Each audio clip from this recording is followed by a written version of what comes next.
Although Star Wars Outlaws relies heavily on a stealth game, every so often, or in my case, most of the time, you're going to get into a combat situation. So what I thought I would do today is I would share all the tips that I've picked up that'll make you a little bit more effective in combat. Should be good. Let's do it. So combat in this game is really quite fun. I actually like stirring up the Empire whenever I get the opportunity, and sometimes I just have a brain snap and go completely tropo and just shoot everything in front of me. So there's a lot of things you can do if you do find yourself in a little bit of a pickle in combat, that will help you a lot, and we're going to cover a lot of those. So let's start with some movement mechanics and then we'll move on from there. Something I would suggest you do straight up in the game is go to your settings menu, go to gameplay and switch on always sprint. This is going to help you with the movements I'm going to show you now. And always sprint, obviously when you're crouching it's not going to do it, so you're fine, but then always sprint. You don't have to push down on your stick, and it just means you can get away from people a lot easier, but it will also make the movements I'm about to show you a lot easier to execute. So the first thing I want to show you is the slide. So use your crouch button when you're running and press it once and you'll slide. That can be very effective to get away from people or dodge people. The second one is whatever you use to crouch, double tap it and it'll make you combat roll. And you can combat roll sideways as well. And if you combine these, it will help you with your movement in game, and it will let you get out of trouble a lot easier. Another thing that you need to know about crouching and sliding, which is a kind of bonus tip: if you slide coming off a height like that, you don't take any damage. Same with your combat roll. If you come off a height and you combat roll off a reasonable height, you won't take any damage. So there you go. There's a bonus tip. So let's move on to another little mechanism, game mechanic that you might not know about or you might not be using, and it's about the jump. Your jump button, for me it's A, whatever your jump button is. This will give you a boost in melee, and I'll show you in game in a second how this works. But if you, when you're running to see an enemy, run towards them and jump, and it will give you a little boost and you'll come straight in them. It does take a little bit of you got to work on it a little bit because it takes a little bit of finessing. Sometimes it's not always as accurate as you would like, but yeah, this is one way of getting to an enemy quickly and taking them down very, very quickly. Let's do some exploits on your blaster. So with your blaster, you're going to be fire, fire, fire, fire, fire, fire, fire, fire, and then you get that little arrow with RB on Xbox. It'll be different on every system, but it gives you that little indication. And you have to, with me on the control, I have to shift my finger up to hit that RB, and it's a timing thing. So here's an easier way of doing it. We'll fire, fire, fire until we get that indication. Use your right trigger. Whatever you're using to fire, whatever mechanism you're using to fire, just hit it again when you get that indication. You should not miss the timing using this method. Nice little game mechanic they don't tell you about. And there you go, I've got it every single time, just using my right trigger rather than my right bumper. The second one is around the stun shot, and you can see down the bottom of the right bumper to activate it. So we'll activate the right bumper. There we go, we've got the stun, and you can see, have a look at how slow that the cooldown and regeneration rate is. So here is an exploit that some of you might know about.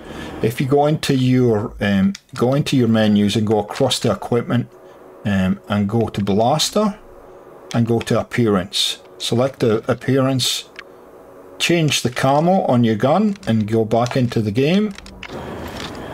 The cooldown's reset. So it's one that you can just keep doing and doing and doing. There we go. Cooldown's activated. We go into do that again. Blaster, appearance, change it again. and you can see it reset itself. So one thing that I really do encourage you to do whenever you get a firefight with enemies, if you can, is pick up their weapons and use them against them. These weapons are a heck of a lot more powerful than your blaster, and they will help get rid of enemies, and a lot of enemies, as you're seeing, real quickly. Now, you should pair this together with some of your equipment or some of your clothing, and I'll show you what you need to pick up reasonably early in the game, which will help with this. So to help with enemy weapons, you'll find this on T'Challa actually. If you can find the Annex Ruffian jacket, you can see it says there, increases pickup weapon ammo capacity. It's one downside to picking up enemy weapons. Once you've done one clip, it runs out of ammo and you've got to throw it away. So this actually gives you a little bit more ammo in those guns that you pick up. Likewise, with this ruffian set, if you can pick up the pants, the ruffian pants, you're going to reduce damage while sprinting, and we'll talk about that in a little while around the health and how the health works. Of course, because your weapon is going to run out of ammo quick, you can always, and you don't want to break cover, always send Nix. Nix can go and fetch another weapon for you, and it's a good thing to do if you get a lull in fighting, is just get Nix to pick up one of the weapons and bring it to you, so that once the weapon you're using runs out of ammo, you can just pick up the next one and start using that. One little bonus tip, if you do pick up the sniper in the game, the Empire Sniper, and this caught me out quite a few times, you actually have to press and hold it to let it charge before you can fire it. For that reason, I don't tend to use it a lot, but if you are picking it up and you think it's empty, it's got no ammunition in it, it does have ammo in it, you gotta charge it first. So something I encourage you to practice doing is hip firing. So usually what you would do with your blaster is you would use your left trigger if you're using a controller to aim in, and then your right trigger to shoot. When you're hip firing, all you have to do is use your right trigger. Just use whatever your firing button is on PC, and strafe a little bit. Now this does take a little bit of time to get used to. Obviously I play a lot of FPS games, so it's not such a transition for me, but hip firing will get you jump on your enemies, and it might make the difference of winning a gunfight or losing it. And you can also draw your weapon silently if you're doing a stealth move by just hitting the LT to get your gun out of your holster, and then just hip fire the enemy and catch them by surprise. Nice little technique. Please don't underestimate it. It is pretty powerful in the game, as you can see by the footage. So one thing that's very important to understand is exactly how the health and the vials work in this game. You are going to ultimately take some kind of damage in the game when you're in combat, and understand that your vial is going to then, when you pop it, is going to generate health over time. Now if you're in combat and you're in the open and you pop one of these vials and you're taking damage, it will not fill fully. It'll reduce the effectiveness of the vial. So one of the big things is that make sure you're in cover if you're popping one of these, so that you get the full effect of the health vial and you're back into the fight. Okay, so this is where you should go to your loadout again, and be if you are struggling to stay alive in gunfights, then maybe you can have a look around and see if you can find some of the survivalist wearables.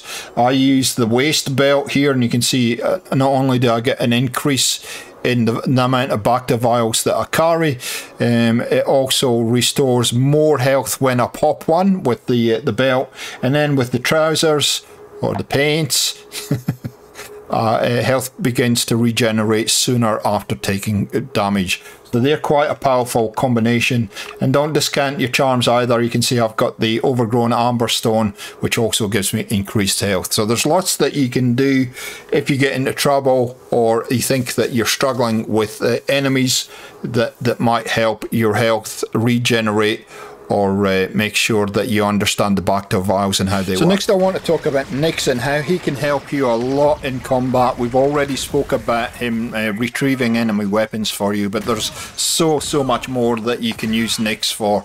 And one that you might not be aware of is the actual, he has an auto button. A lot of the time, for me at least, I'm using left bumper, highlighting the action I'm going to take, and then I'm executing it. But if you see the little symbol above enemies' heads, you can just hit the LB button and he will do the default action. And this can be I'm using this a lot more now, and this can be really effective, especially in a combat situation where you haven't got a huge amount of time to react. So we have got the ability to scan things in this game, and for me it's up on the D-pad. See something? And it'll highlight things for you. A better way of doing it though is to use Nix's pulse like this. It's just got a much better range about it, rather than, I think the up scan on the D-pad is very limited, whereas Nix pulse covers a much wider area. So use everything you can to your advantage, ladies and gentlefolk. That's what I'd encourage you to do. And obviously it wasn't designed for that. They've given you a separate pulse, but why not exploit it, because it will give you a much broader view when you're in bases and whatnot. So there you go, ladies and gentlefolk. There is a number of tips that I've picked up while playing the game, and I wanted to pass them on. If you've got any that I've missed, please leave a comment down below. I always like to add to my knowledge of the game, and hopefully this video was put together just to help you out in case you've missed a few of these, and make sure you're enjoying the game as much as possible. A like rating is always appreciated. It helps us grow and it helps us keep generating these types of videos. Thanks for the support as ever, and we'll catch you next time on Gaming for XP. See ya.